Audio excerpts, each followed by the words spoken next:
Everyone, welcome back to Bronco Wild Outdoors. Today is the much anticipated turbo etiquette video that I have been trying to do for a while now.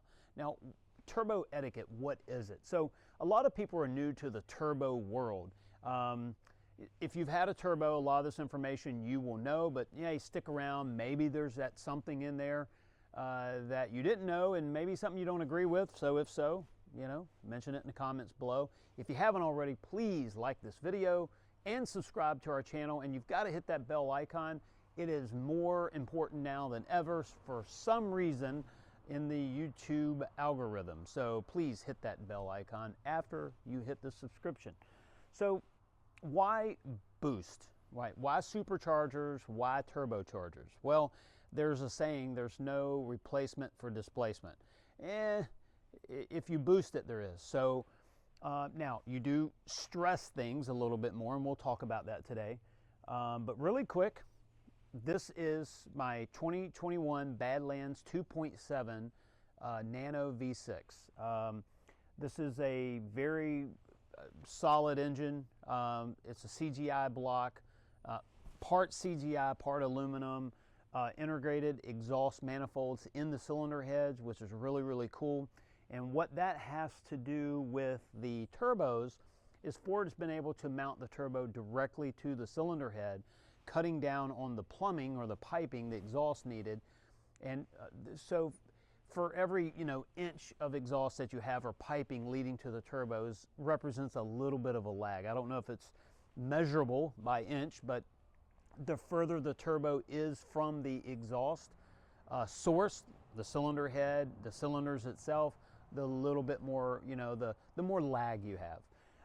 Now, there's a couple of different things here that, and we're just going to talk briefly. I'm going to move the camera over here so we can actually point some stuff out, so don't worry, this is not just me telling you what's here.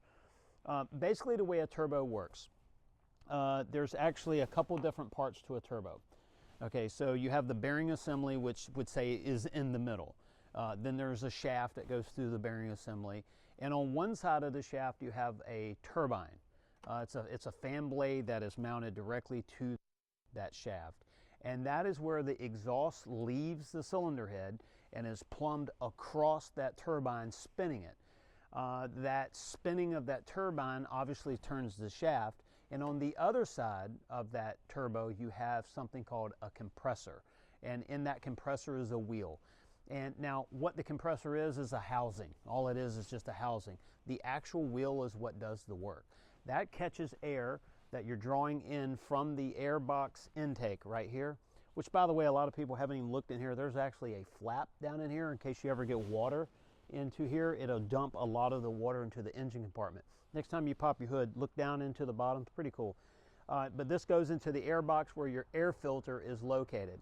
Now, the air is then drawn through the turbo like a giant vacuum cleaner. It's drawing air through this piping right here. Now, there's a T-fitting right here, and we're going to show this. Part of it goes down to the turbo that's on the passenger side of the vehicle, and this is the other piece of plumbing right here that goes to the other turbo. Now, what I really like about this is in an engine, there's this phenomenon. It deals with pulse and balance, and years ago, a turbo on this side of the engine would actually blow air on this side and vice versa. They would cross the V. They would cross the engine, right? In an exhaust system, you have a similar device. It's an H-pipe, right? And that just helps with balance in the exhaust. What you're trying to do is create balance in the engine. You don't want to have, this difference in pressure because a cylinder is further from the downpipe or the exhaust than another, and that would create a little imbalance. So what they've tried to do is collect everything and distribute it so that there's no imbalance in the airflow, and I'll show you that in just a second. So you have the bearing assembly, the turbine on one side, and the compressor on the other. Now the compressor is what it says. I mean, it's the name. You're taking air from the airbox inlet through the filter, cleaning it, and then you're compressing it. Now, when you compress air, you're squeezing the molecules together, they're scrubbing by each other, and that creates heat. If you've ever felt the top of an air compressor, you know it gets very hot. So compressed air is hot, right? So in the early days of turbo, that since the problem, the engines would overheat, they wouldn't run as good, because we want dense, cool air to combust, right? That is the best possible scenario for this engine to burn. So if we're squeezing the air, we're building pressure, we're building boost, but we're also raising the temperature, what do we do there? Well, the turbo actually grabs the air, right? Compresses it, squeezes it, raises the temperature, and then it's plumbed to an intercooler. Now, an intercooler is just a cool name for a heat exchanger. So an intercooler looks, and if on your Bronco, you'll see it, it's the lower radiator looking device, but it's, if you have the modular bumper, there's a nice cutout for it and you can see it. You have active shutters in front of it, by the way, that also operate when need be. So if the conditions are too cold, they're operating. You have active shutters in front of the radiator and as well in front of the intercooler. Now the intercooler, like I said, is a heat exchanger. It looks like a radiator, but instead of water and antifreeze mixture going through, it's air. So the turbo is blowing air through this heat exchanger, and then the air, as you're driving down the road, the ambient air will always be cooler than the compressed air. It's just the nature. If we're taking in 90-degree air and compressing it, it'll always be hotter than the ambient. So heat goes to cold. So what we're doing is the ambient air going across the intercooler is blowing the heat out of it. So when the sub-cooled or the chilled, whatever you want to say, it's actually subcooled. When the subcooled air leaves the intercooler, it's then plumbed into one common plumbing pipe called a charge pipe into and through the throttle body into the intake. Now there's a couple different things. Imagine this: you're on the gas, your exhaust is flowing across the turbine's speeding, the compressor's ramping up, everything is getting perpetually higher, right?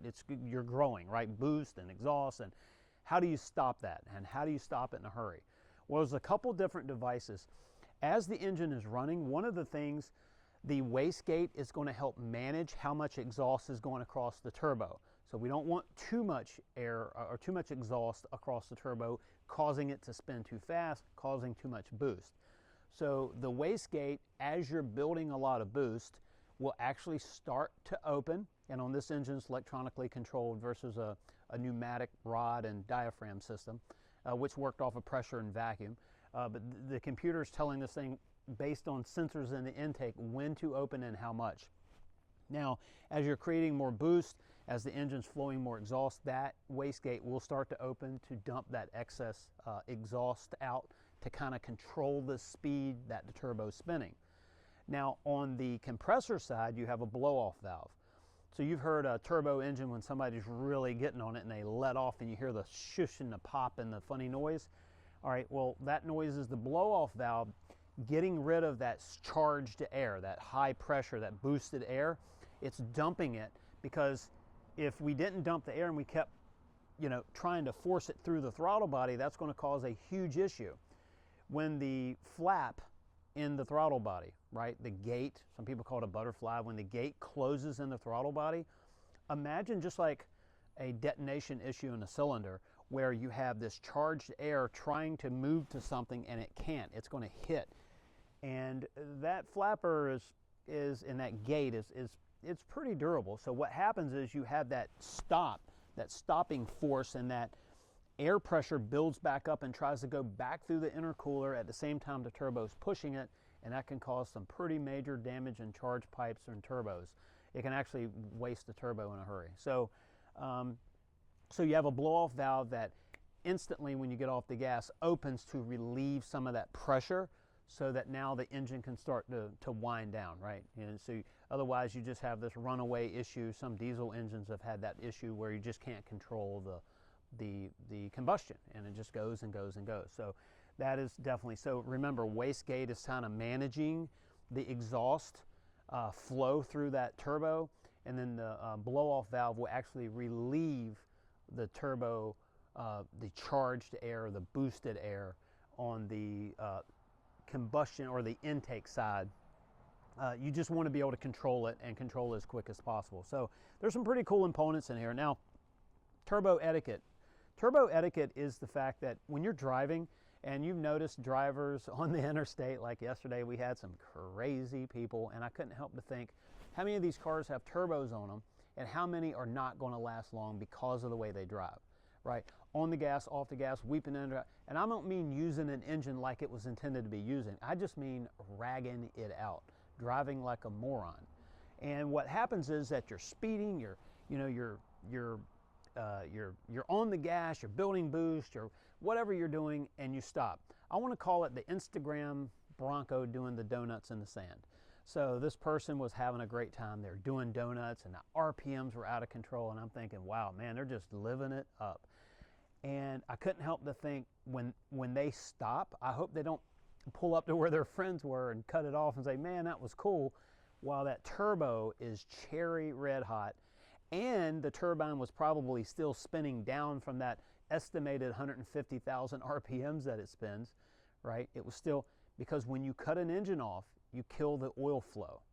Turbos in that bearing assembly, it's very important that you're getting the proper oil, hopefully a lower temperature oil by oil coolers right here. Oil coolers help to dissipate heat, but you want to make sure you have the right oil, it's not cooked, and it's flowing through the bearing assembly. If you're building a lot of boost and you have high RPMs and you park and immediately cut it off, which sometimes happens when you're out goofing off, having a good time, playing outside, and you're just like, hey, that was cool, that turbo is still spinning down to stop. And as it's spinning, there's no more oil flowing across the bearing assembly. Now that's bad enough. On top of it, the oil that was going through it was heated because of what you were doing with the engine, right? You were putting a lot of heat through that engine.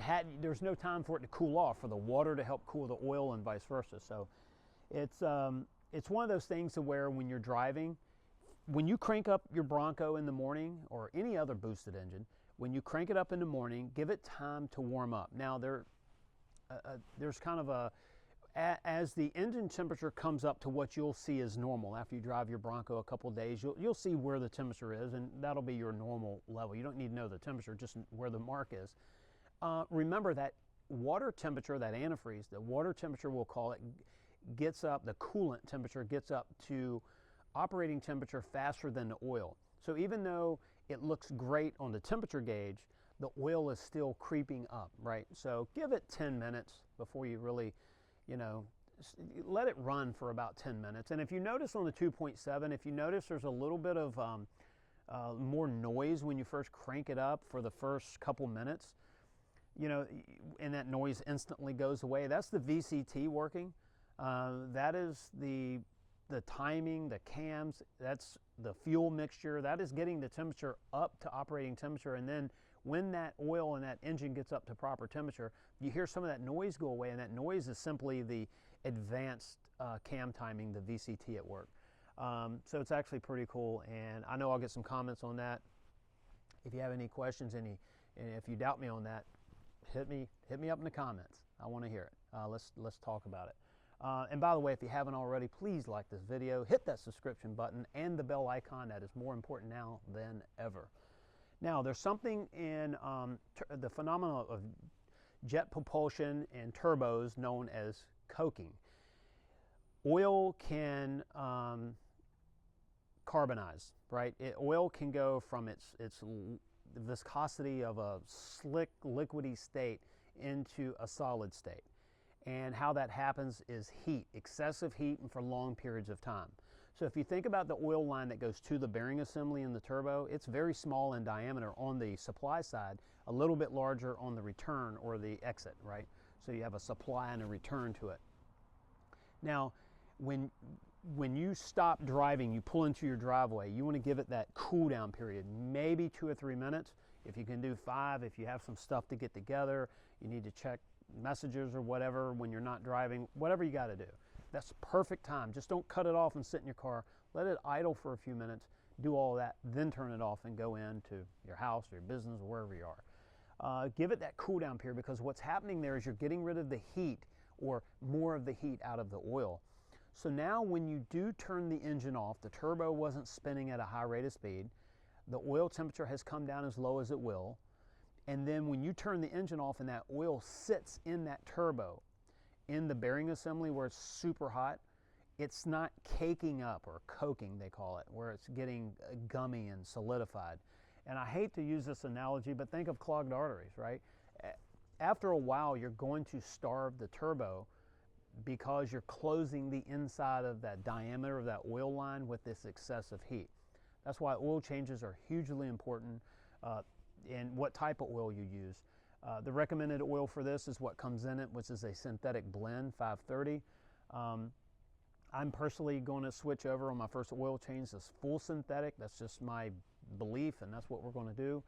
And I will be changing the oil between 4,000 and 5,000 miles, maybe give or take. But we're actually, when we do our oil change, we have something planned. We're going to show you how we do an oil analysis and how we determine the health of the engine, not just theory. You know, I was watching some of the comments off my 2.7 video that we did, and you know, it's a long-standing belief in their family that they don't change the oil for, you know, 7,000, 10,000, it doesn't really matter.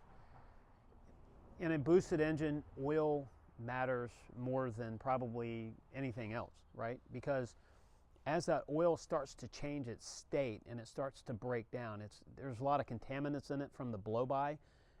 There's acids that build up from the combustion gases and the fuel that leaks by the piston rings, and it gets in there. And remember, this 2.7 is a belt-driven oil pump. I'm more concerned about the acidic level, acidic level. Man, try saying that early on a Sunday. And I'm trying to keep that level down as much as possible so that we don't start to erode bearings, gaskets, and belts for the oil pump. So that's a big deal, you know, for me. So oil, frequency of oil change, quality of oil, and there's also the API ratings. And we're going to put all of this information in our oil change video. There is oils made for boosted engines, right? And because basically what happens is you're going to have blow-by.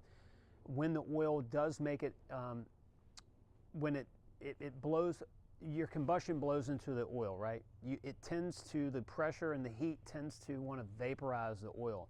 Oils that are really good for boosted engines create less vapor.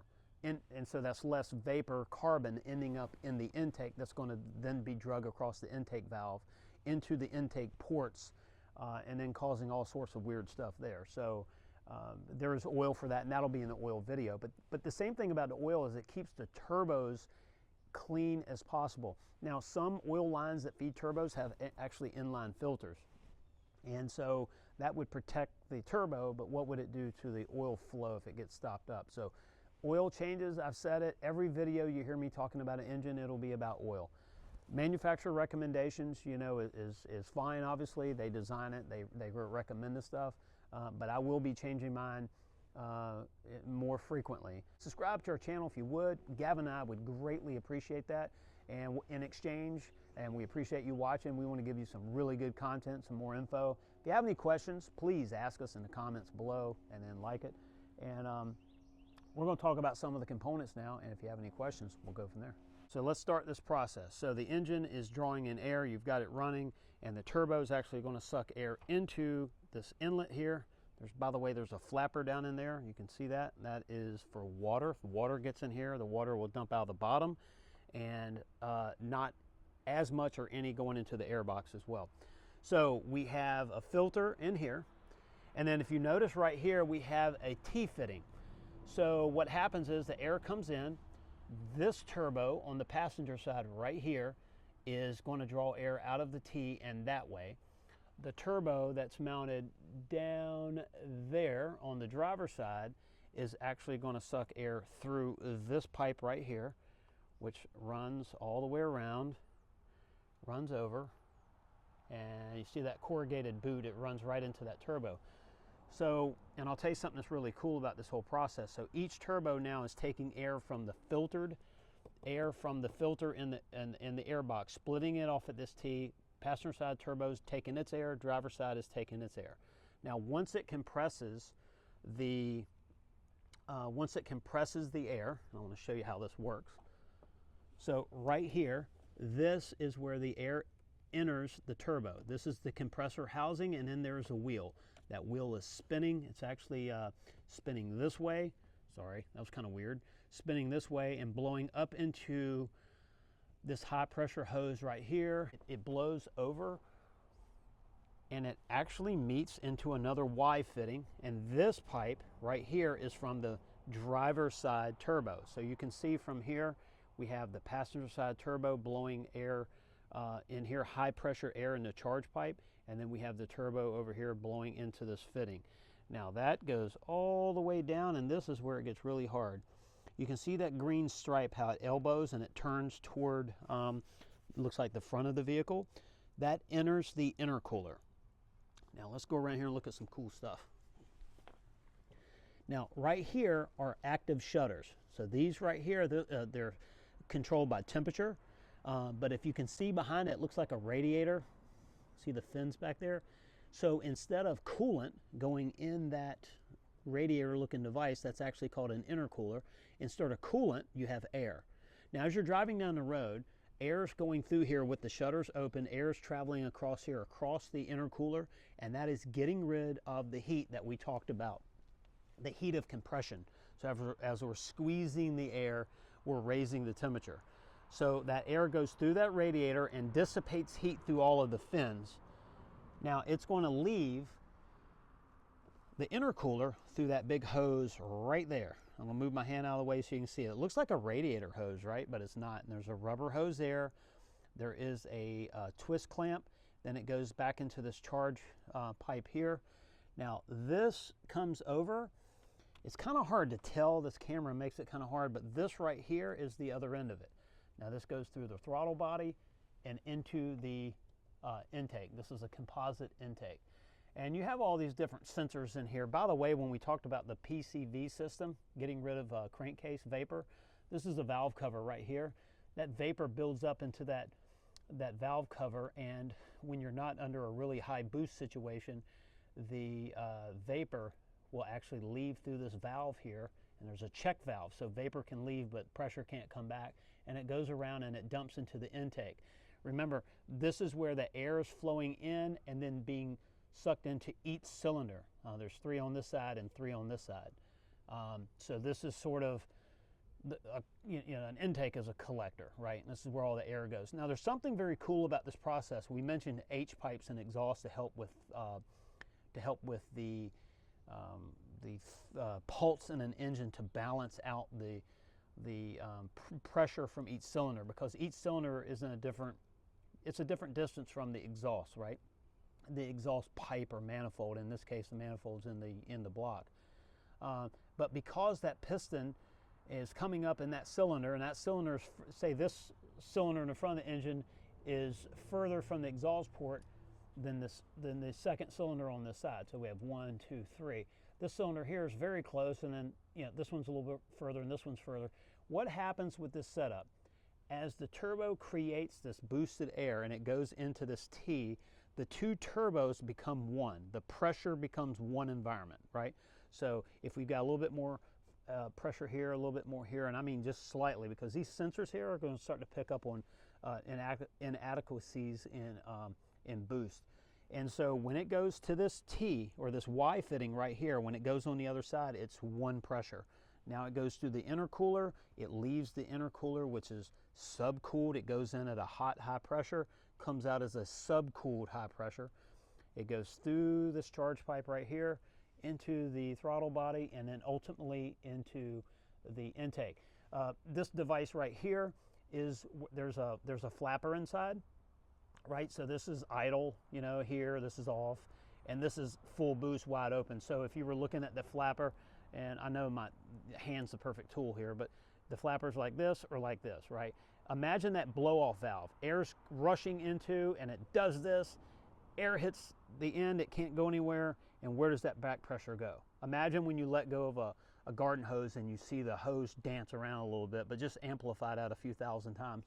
That's what's happening in all of this right here, right? So that blow-off valve will relieve that pressure. I hope this video's been helpful. We kind of know a little bit about the turbo now. We know we have a hot side, the turbine side, the exhaust side, and we also have a compressor, the inlet, where it squeezes the air and how it leaves, say, the passenger side turbo through this pipe here, the driver's side through there, they meet. It goes to a radiator looking device, which is called an intercooler, fancy name for a heat exchanger. We get rid of some heat out of that newly compressed air. As we compress the air, we raise the temperature. We go through that intercooler, right? Leaves the intercooler into this charge pipe right here, into the throttle body, into the intake, and we have horsepower in our Broncos. So if you have a 2.3 or a 2.7, it doesn't matter. These are this is a twin turbo setup, single scrolls. The 2.3 is a single turbo dual scroll. Man, that's a lot of scrolling and all that, but you know what? It's a pretty cool setup Ford's done here. And please like and subscribe. Like the video, hit subscribe to our channel, hit that bell icon, because for some reason it's more important now. And we look forward to seeing you, or talking to you. I don't guess we can see you, that'd be weird. Talking to you on our next video. Have a good one.